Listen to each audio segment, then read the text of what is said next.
Hey, what's happening, DC Gamers? Me, the DC Guy01, and welcome to this week's first episode on the Walkthrough channel. This week, it's Happy Corbin against Roman Reigns. Man, that's when you know this game's outdated, when they still got Happy Corbin in it. He hasn't been Happy Corbin for a while, has he? Actually, I guess it hasn't been that long. Less than a year. Funny thing about Baron Corbin, I saw this recently. Apparently he hasn't won a pay-per-view match in several years. Like, years. And I forget the last time that he actually won a singles match, just like a one-on-one match in general.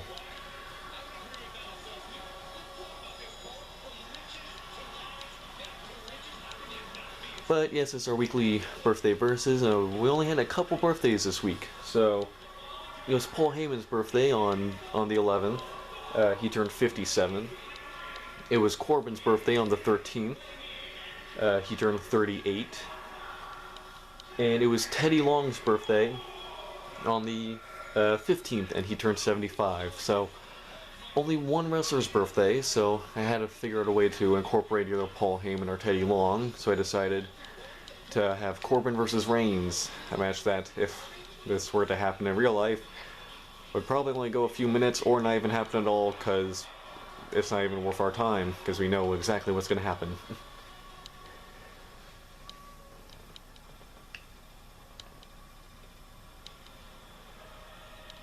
Alright, let's get into Raw. Raw began with Matt Riddle confronting Seth Rollins before chasing him off. Riddle was then confronted by the Judgment Day, who gave him the offer to join them. Riddle refused, and brawled with Finn Balor and Damian Priest. This then led to a match.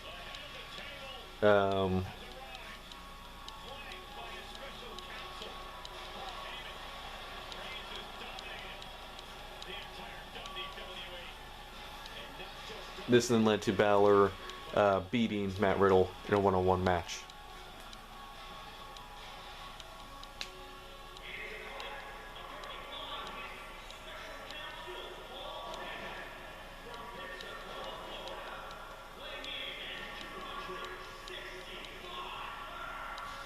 And the biggest moment of the night, Dakota Kai and Io Sky beat Raquel Rodriguez and Aaliyah to become the new women's tag team champions. Well, that didn't last long. That only lasted about a week. Yeah, so I'm not sure why they did that. I mean, everyone thought, like, you know, Raquel, or the whole point of, like, this tournament was to get Dakota Kai and Sky as women's tag team champions. Because remember, Raquel and Aaliyah weren't even supposed to be in it, I believe. I believe they were fill-ins because one of the other teams got injured. And then they ended up winning it, but then lose the titles to the people that everyone says should have won it. Unless it's this thing of WWE realized their mistake and try to make up for it by putting the titles on Kai and Sky. But, I don't know, it just seems a little weird that Rodriguez and Leah's reign only lasted like a week.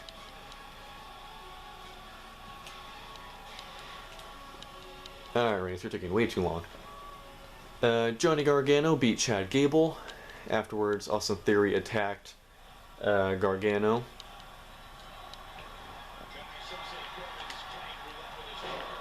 Bianca Belair beat Sonya Deville in order to retain the Raw Women's Championship.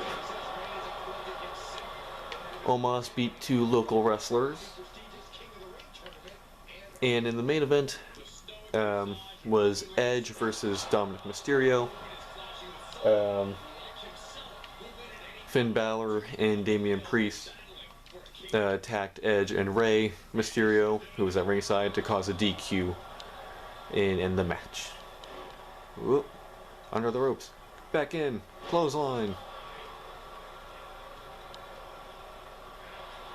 And SmackDown. So the big talking point going into SmackDown was that Logan Paul and Roman Reigns were having a social media beef. Um, and the implication going into the night was Logan Paul was going to call out Roman Reigns for a match. And, yeah, you can kind of guess how people were feeling about that. And of course, SmackDown opened up with Logan Paul in the ring calling out Roman Reigns. He was then confronted by Paul Heyman, the Usos, Solo Sikoa, and Sami Zayn. Logan Paul talked some trash, saying that he knocked them out. Sami Zayn went into the ring and, yeah, got knocked out in one hit. Paul was then chased off by the Usos and Solo.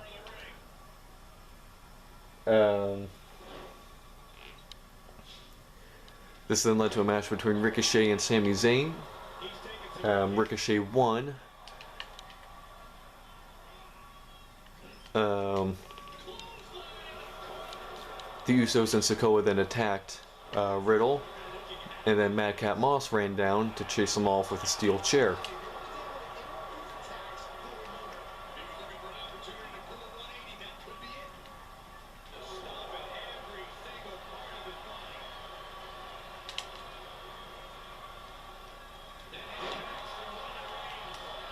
No, not my arm, no.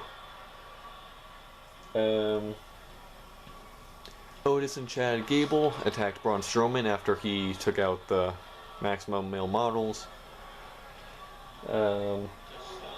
Bayley beat Raquel Rodriguez. Afterwards, Bayley, Dakota Kai, and Io Sky attacked Raquel Rodriguez. This then led to Shotzi coming down to make the save.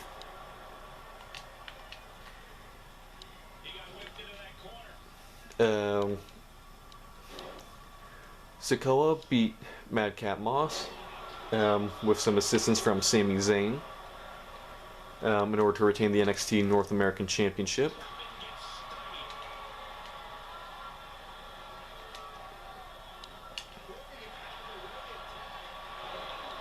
And the main event of the night was a fatal four-way to determine the number one contenders for the Tag Team Championships. Butch and Ridge Holland ended up beating Hit Row, the New Day, and Imperium in order to get the shot at Extreme Rules.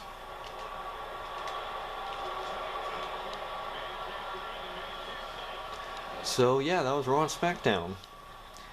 So yeah, so the main talking point coming out of the night was what's going to happen with Paul and Reigns, and are they actually going to have Logan Paul and Roman Reigns fight for the championship? Because if, God, I hope they don't do that. And the big talking point about it is the fact that how are they going to do it? Because Reigns is said to be out of action until October, I believe it was. It was like either October or November that Reigns isn't scheduled to wrestle, because he is officially at a part-time status now. Reigns is officially recognized as a part-timer.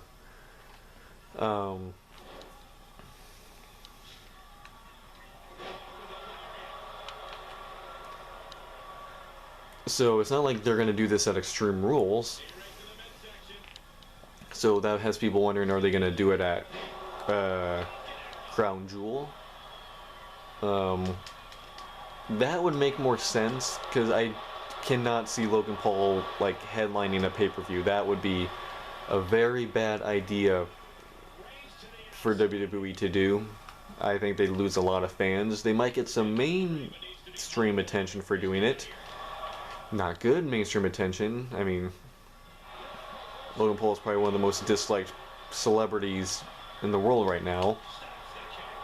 And yes, I know he has his supporters, but, you know, I think he has a lot more haters than supporters, even if he has a lot of them. I mean, how many subscribers does he have? Yeah, multiply that number by 10. That's how many hitters he has.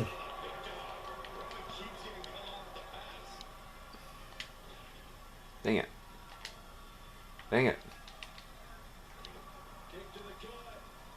Dang it. 3 dang it's in a row. Hey, cuff me.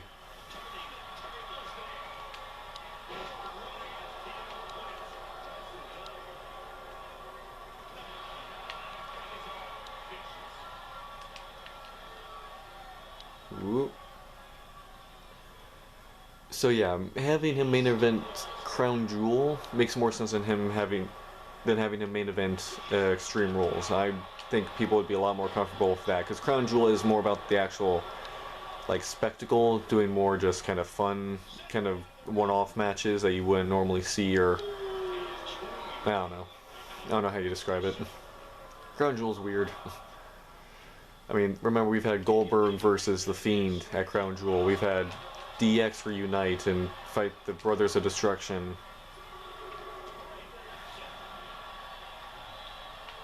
Like fan service matches kind of stuff. I guess that's how you describe it.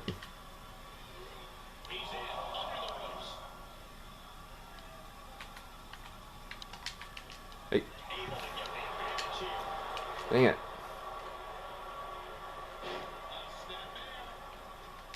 Oh no you don't. Dang it. Oh no you don't.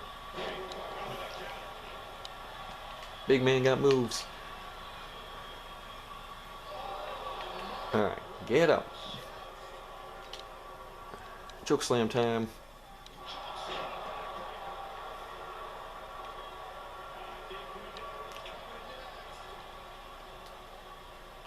End of days time. Boom. 1, 2. Got him. Still the most protected finishing move in WWE. When he hits it.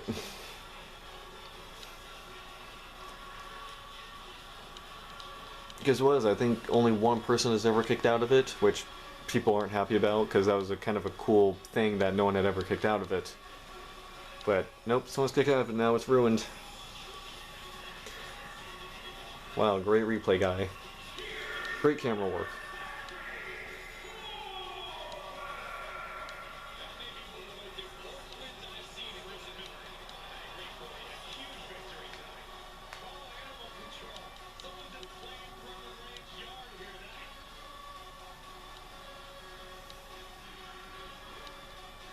Look at those teeth.